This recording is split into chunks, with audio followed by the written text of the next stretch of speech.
beckons us into a sacred time. Welcome to the First Unitarian Universalist Church of Houston. I'm Mark Vogel, music director for a congregation that welcomes you, no matter who you love and no matter how you practice spirituality. We are a congregation that extends a heartfelt and inclusive invitation to join us in meaningful worship and in service to the world. We welcome each of you, those here with us in person and those who are joining us online via our live stream. We invite you to join us in our opening song, which is found in the Teal Songbook. This is number 1026.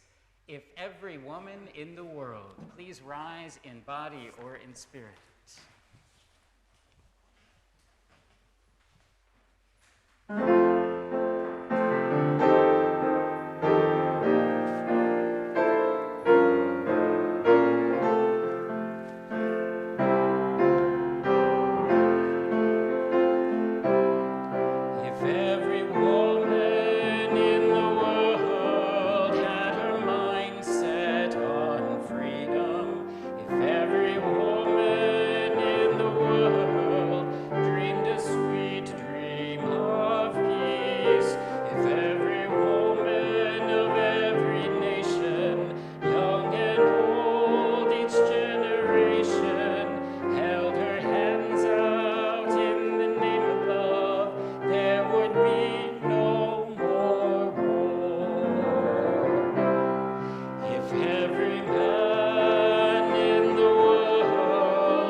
Our call to worship this morning comes from William Scholes.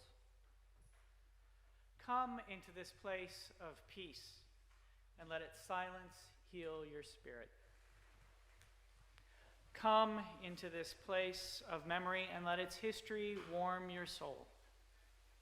Come into this place of prophecy and power, and let its vision change your heart.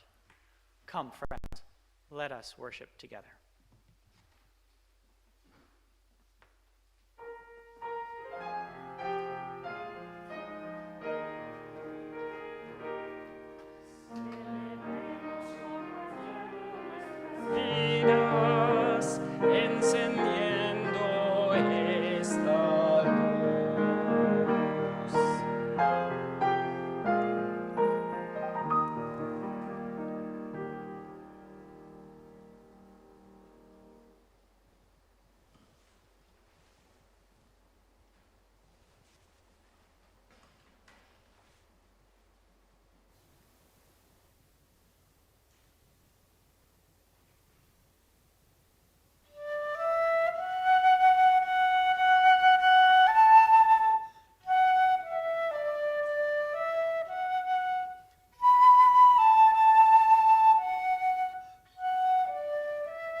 Tomorrow is National Coming Out Day. My name is Karen, and I'm a transgendered woman. And I came out to others about my transition in steps. And one of my first major steps was coming out at church. I was already a member in 1998 in my male persona, but in 2007, I came to church for the first time as Karen. Most people didn't recognize me, but when I introduced myself, I was embraced by the congregation as Karen. Within a few months, I was asked to join the welcome team and soon became one of the co-leaders and later on many other teams. Georgette Dredge told me one time, Karen, don't take this the wrong way, but I'd like you a lot better as a woman than a man. And of course, I did too. Prior to coming out, I was somber and withdrawn, and my wife said I never smiled and looked like I was constipated all the time. She also said now I'm a better wife than I was a husband. As Karen, I'm a lot more outgoing, amiable, and smile a lot more. I was becoming the real me. Coming out was a transitional change for me, and our church was a safe place. Our church membership is between 15 and 20% LGBTQ people. We are everywhere. We have a plethora of members engaged in different activities and even the board. We have had 3 board presidents who are LGBTQ and 5 ministers. Our church started a support group for LGBTQ youth 34 years ago called Hatch. Hatch now serves over 400 LGBTQ youth per year at the Montrose Center. So if you're a member of the LGBTQ community and you're not connected, I invite you to join in some activity, perhaps a discussion group, social justice activity, or other. If you're not sure, just ask someone on the staff, like Alba, our membership coordinator. Let us get to know you better. You belong here. Your whole self belongs here. Reverend Scott said we need to bring our whole selves to church, and that is what I'm now able to do.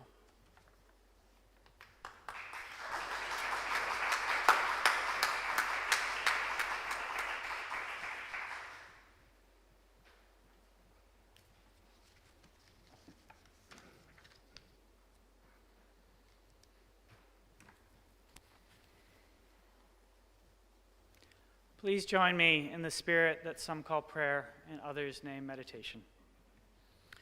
Open yourself to the wonders and the mysteries of the world.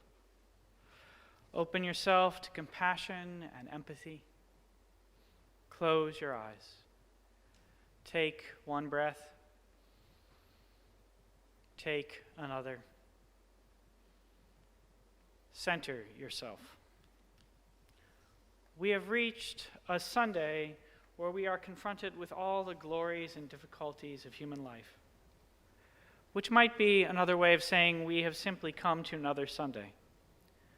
But this Sunday, as we sit together in this time of prayer, we must acknowledge 4 things.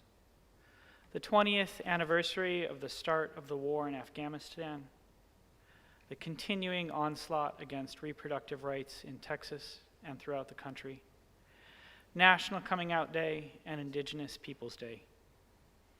Each is worthy of its own prayer, its own service, for each is momentous, so momentous that my words could never do full justice to even a fraction of what they all mean. So instead, let me offer you this.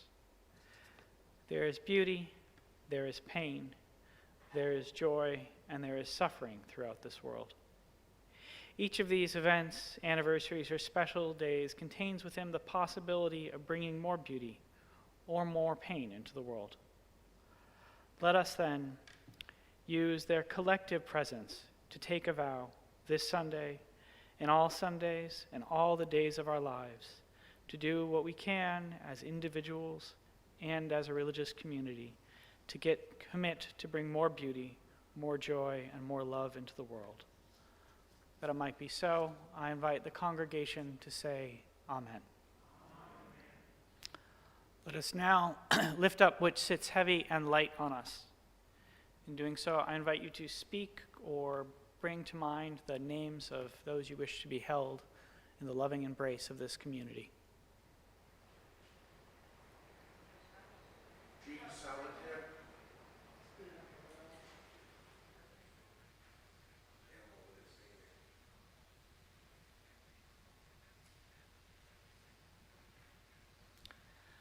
In this great cloud of witness and memory, amid this beloved community, we hear these names and hold them in our hearts. Let us remember the suffering and joy among us that we do not know. We pause now in awe and wonder of the beauty, diversity, and mystery that is life. In the spirit of love, the spirit of hope, and in the spirit of compassion, I now invite you to enter into a time of silent meditation, reflection, or prayer.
The Houston Interfaith Immigration Rapid Response Group is a group of volunteers from different congregations in the Houston area. The focus is to provide a compassionate, safe, and dignified experience for asylum seekers and vulnerable immigrants arriving in or transiting through Houston. Many of these individuals have crossed the border with only their clothing and their children. They arrive in Houston momentarily and are on their way to meet with their sponsor, while other immigrants establish themselves here in Houston.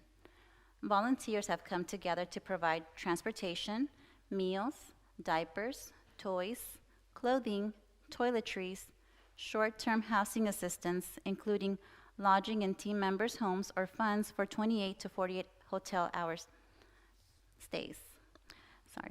The Houston Interfaith Immigration Rapid Response Group also provides referrals to additional resources such as legal services, medical service, and the Family Transfer Center. We hope you contribute to the offering collection being shared with the Houston Interfaith Immigration Rapid Response Group today. If you would like to volunteer, contact immigration at firstuu.org. Those in our sanctuary will find the instructions for text giving in the order of service, and those watching the live stream will see the instructions on your screen. Our regular Sunday morning offering collection invites us to weave a tapestry of love and action. We ask you to give generously. An offering will now be gratefully received.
Please join me with the words for dedicating our offering. To the work of this church, which is weaving a tapestry of love and action, we dedicate our lives, and these are our offerings.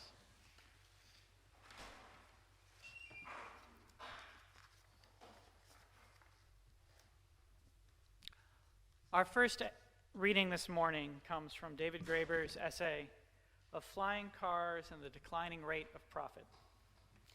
A secret question hovers over us, a sense of disappointment, a broken promise we were given as children about what our adult world was supposed to be like. I'm not referring to the standard false promises that children are always given, but to a particular generational promise, given to those of us who were children in the 50s, 60s, 70s, or 80s. One that was never quite articulated as a promise, but rather as a set of assumptions about what our adult world would be like. And since it was never quite promised, but now that it has failed to come true, we're left confused, indignant, but at the same time embarrassed at our own indignation, and shamed we were ever so silly as to believe our elders to begin with. Where, in short, are the flying cars? Where are the force fields, tractor beams, teleportation pods, anti-gravity sleds, tricorders, immortality drugs, colonies in Mars, all the technological wonders any child growing up in the mid to late 20th century assumed would exist by now? What happened to them?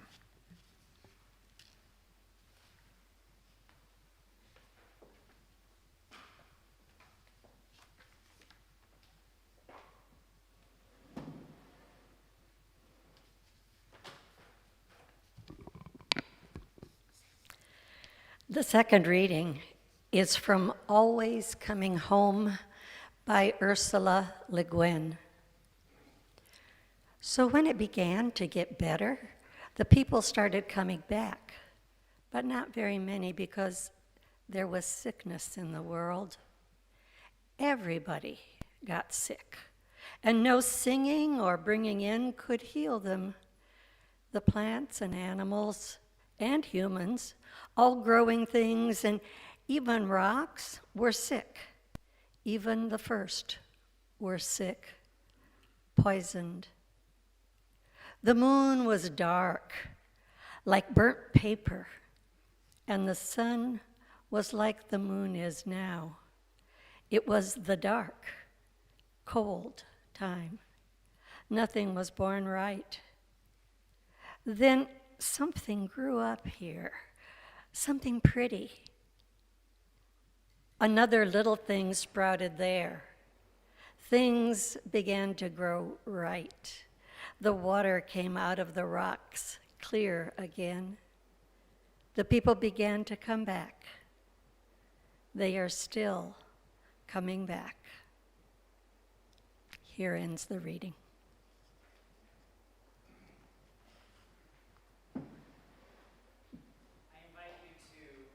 Seated for this next hymn. It's number 1009 in the Teal Songbook, number 1009, Meditation on Breathing. There are 3 different vocal lines. There's a low drone part, which just repeats the meditative part. There's a beautiful melody line, and there's also a higher descant part.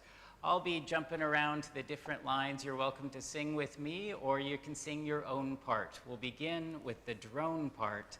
This is Meditation on Breathing.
What do you want to be when you grow up?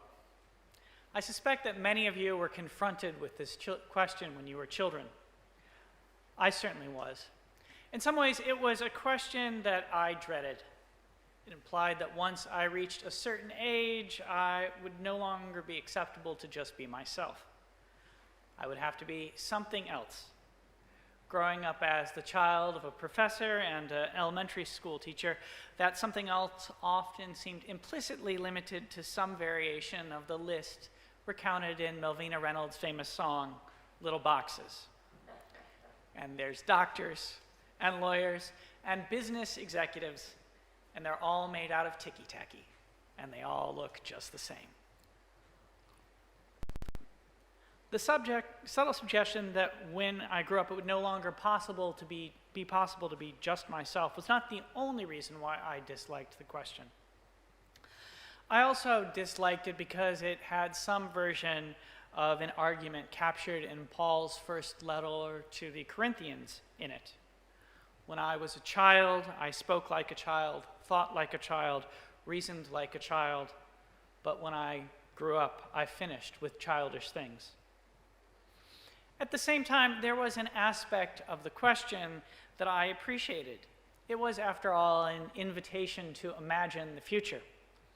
The newsstands were then filled with future-oriented magazines with semi-exotic names like Omni, Wired, and Mondo 2000. There were rare dissenting publications. Does anyone remember something called Processed World? But for the most part, these periodicals will all encourage the reader to dream of a future that would be simply wonderful. Each of our lives, such magazines seem to promise us, would be filled with a variety of Jetson-inspired gadgets. Flying cars, force fields, tractor beams, teleportation pods, immortality drugs, as the anthropologist David Graeber recalled it. The world was going to be a wonderful place, magical even, for as the science fiction writer Arthur C. Clarke once wrote, any sufficiently technologically advanced society is indistinguishable from magic. When confronted with all these promises, what do you want to be when you grow up, did not seem like such a bad question. Who knows, I thought to myself, maybe whatever it is I'm going to be has not even been invented yet. Maybe I'll invent it. Perhaps I'll live off-planet, or maybe underwater, or be some part of some fantastic project that has something to do with bringing dinosaurs back to life. The contemporary mood, though, is decidedly more pessimistic. I know of no publication that regularly contains such utopian visions for what is to unfold in the years to come. Such august publications as the New York Times are filled with sour warnings. Just this week, I came across articles predicting the potential destruction of large parts of the country's agricultural system, the weakening of its transportation grid, hazards related to energy production, increased social displacement, decreased societal wealth, the collapse of the European political order, and, to top it all off, looming disaster for Senate Democrats. In short, the future ain't what it used to be, to quote baseball great Yogi Berra. In truth, reading the paper or watching the news on YouTube or ingesting the happenings of the hour through just about any sort of medium, it can seem like what is to come will be nothing short of dystopian. And I suspect that this is probably true for those of you who are more true for those of you who are under the age of 40. We all know that wealth in this society is unequally distributed between the generations. What was possible for many baby boomers to accomplish, home ownership, a steady income, and a stable career, is increasingly difficult for those in younger generations to achieve. Numerous journalists and social scientists write about how many in Generation Z and in the millennial generation are not planning to have children because they are filled with a sense of existential dread. My sermon is titled Grieving the Future, Making sense of all this is one of the key tasks before us as a religious community, and indeed as human beings. Unitarian Universalism is a decidedly this-worldly religion.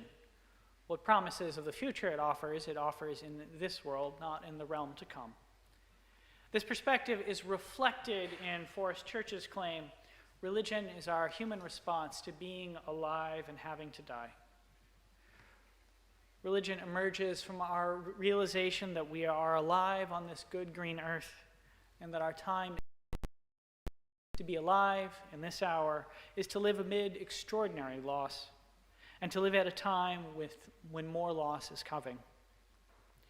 Recently, I had an uncomfortable awakening to the increased awareness about the loss we live in and what is coming.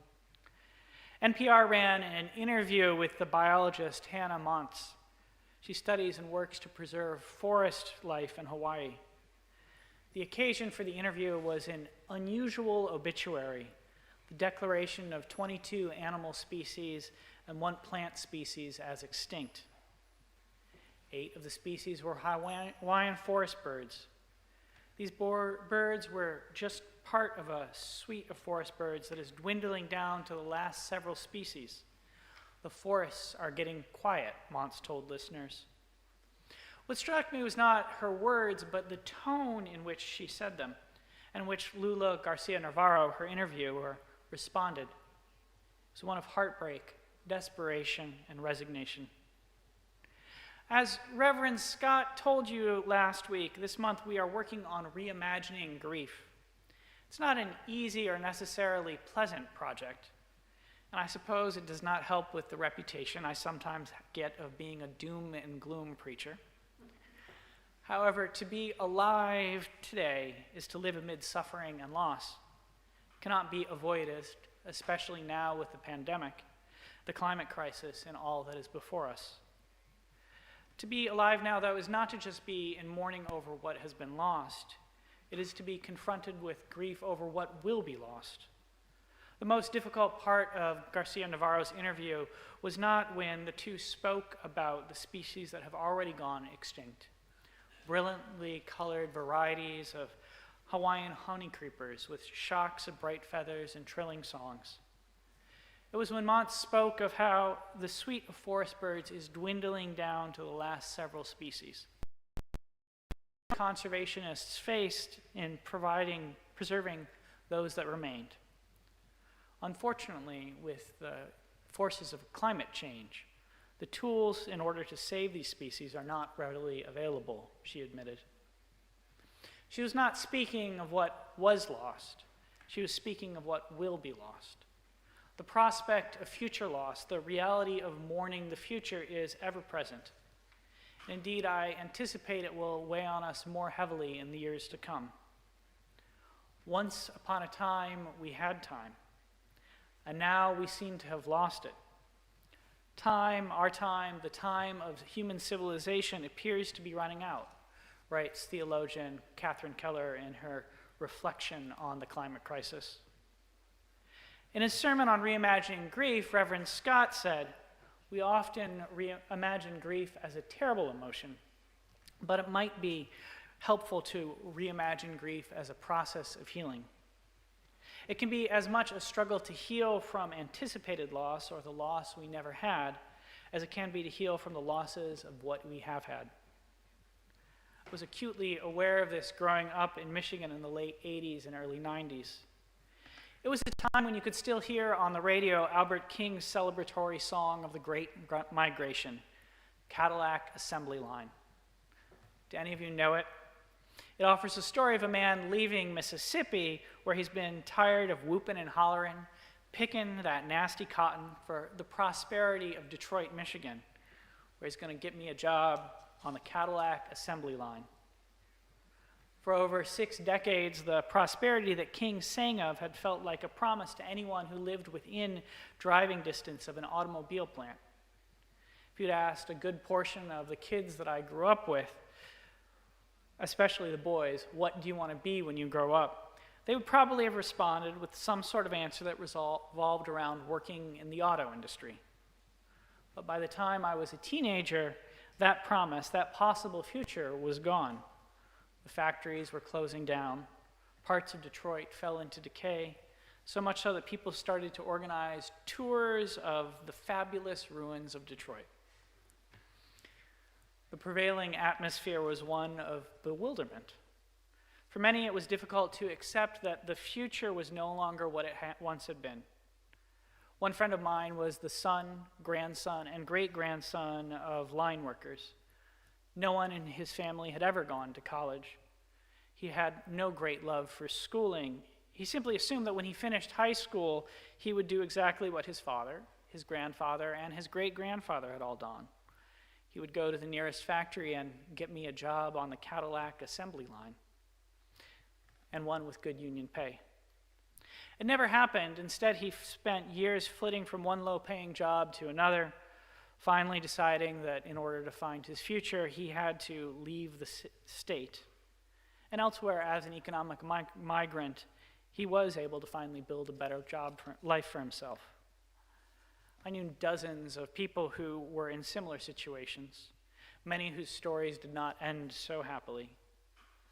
The promise of the future lost, the pain of the present became too much for many to manage, and they ended up in prison or with lengthy struggles with substance abuse. The loss of climate change, the loss of economic prosperity, there is a much larger litany of loss that could be added to these two. But taken together, they point to a simple reality. So many of us are grieving the future, wandering about in a state of bewilderment, not sure what to do about just the losses that we have experienced, but the losses we fear are coming. It's a commonplace that it is the preacherly duty to offer a modicum of hope to all that confronts us.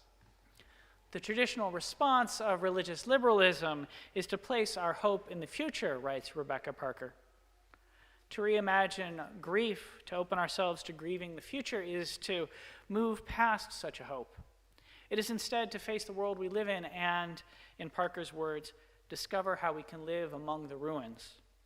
It is to admit that the apocalypse is not ahead of us, but behind us. Has long been asking us to imagine how we might live among the ruins. And as I've been thinking about grieving the future, I've not only been thinking about the lost promises of flying cars and force fields and tractor beams and immortality drugs. I've been thinking about that genre of dystopian fiction that I read vociferously alongside those magazines as a teenager. Two novels in particular have struck out: Philip K. Dick's Do Androids Dream of Electric Sheep, which was the basis for the movie Blade Runner, and Ursula K. Le Guin's Always Coming Home. Both are set in post-apocalyptic versions of the Earth. In each case, a largely unspecified, partially nuclear disaster has left the world deeply scarred. Humanity has been decimated, animals, water, soil, all poisoned. In Dick's novel, people live with the intuition that the future did not exist. It's a bleak story without hope. The characters struggle along the last twilight with no particular idea that either human civilization or much of life on Earth will continue. Le Guin's work is an altogether different matter. It too is set amid a world that is filled with sickness. But instead of offering a tale of wretchedness, it contains an archaeology of the future where life has changed. Skyscrapers have fallen, factories have collapsed, but life continues. Humanity continues. To access this future, she tells us we should be practical. Take your child or grandchild in your arms, or borrow a young baby, not yet a year old, and go down into the wild oats in the field below the barn. Stand quietly. Perhaps the baby will see something, or hear a voice, or speak to somebody there, somebody from home. Always Coming Home is a beautiful imagination of what happens after our present civilization collapses. It's a luminous and illuminating collection of short stories, poems, songs, and, well, I think I should call them prayers that envision how humans, animals, plants, and all being will reconstitute themselves after unspeakable catastrophe. The world does not end. There is loss, there is grief. But then something grew up here, something pretty. Another little thing sprouted there. Things began to grow right. Grieving the future. Life continues. Between Dick and Le Guin's visions are two possible responses to the catastrophes we face. And let me suggest that they are each religious responses. One views the universe as fundamentally unfriendly. God, if she exists, is cruelness. The faith that is to be had is the faith that humanity can only make things worse and that we are collectively bringing about our own doom. The other offers no easy path. It contains no promise that everything is going to be fine in the end. In Le Guin's novel, people still struggle with pettiness and violence and all the ugly things we do to each other. But she has faith in the power of life itself and the creativity of human beings. Life will continue, humanity will continue, love will continue. For many of the passages in the book have to do with the love of family and friends, the love between partners and parents and children that endures after calamity. My life will end, your life will end, our civilization may well end, but Le Guin wants us to imagine there is enough love in the world, enough power in the force of life to make sure that no matter what happens, eventually something pretty will return. Grieving the future. As we reimagine grief, let me suggest that we are each confronted with a choice. We can choose to see the universe as fundamentally unfriendly. We can give up, as the characters in Dick's novel do, on the possibility of life continuing after catastrophe. Or we can choose to believe in the power of life to continue. Not this life or that life, but life. And place our faith in the enduring power of love, which is to say the force that drives life forward to preserve some of what has been lost and bring about what Le Guin names new things. Fundamentally unfriendly, love endures and life continues. Either choice is an act of faith. And here I could share with you stories of final endings, but you've heard enough of those already. Or I could share with you stories of life's ability to overcome, the animals and plants that flourish in places of disaster like Chernobyl, the incredible power of shaggy ink-capped mushrooms to break through concrete and rewild the land, the way life on Earth has continued after previous mass extinctions. But those must be stories for other days. Instead, let me conclude with a simple observation and invitation. We live in a time when there is grief over what is to come, and we have a choice. We can grieve the future with the faith that there is no hope to come, or we can grieve the future with the faith that life and love have the power to continue. My invitation is to choose with me and with the tradition of this congregation and Unitarian Universalism, the faith that life and love will continue. To choose, in the words of Rebecca Parker, these things and then begin the process of reconstructing from the ruins, with the faith that the world will reconstitute itself and that being itself will endure. May it be so. Amen, and blessed be.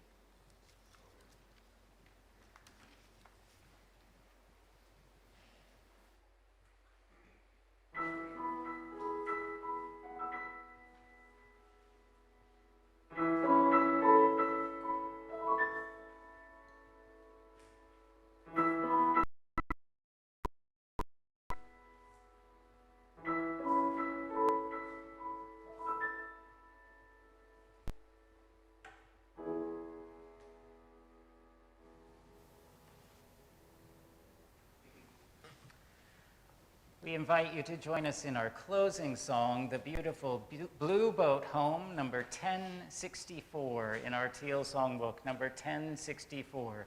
Please rise in body or in spirit.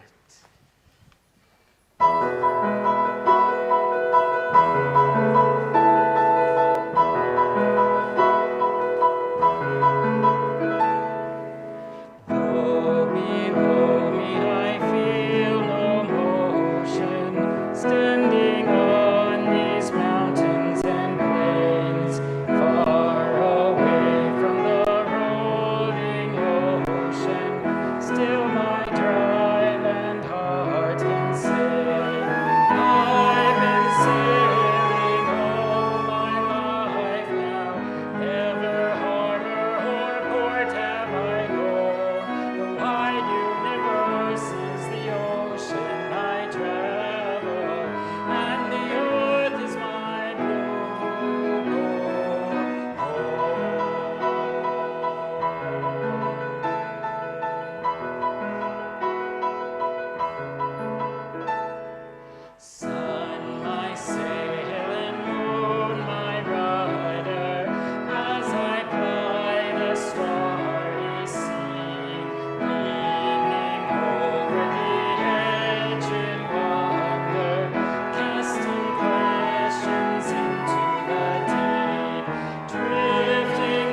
extinguish this flame, but not the light of truth, the warmth of unity, the fire of commitment. These we carry in our hearts until we are together again.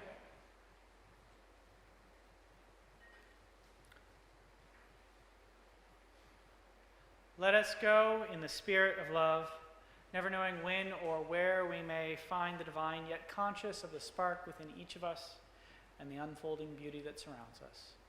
Go in peace, go in love, may our lives be a blessing. Amen.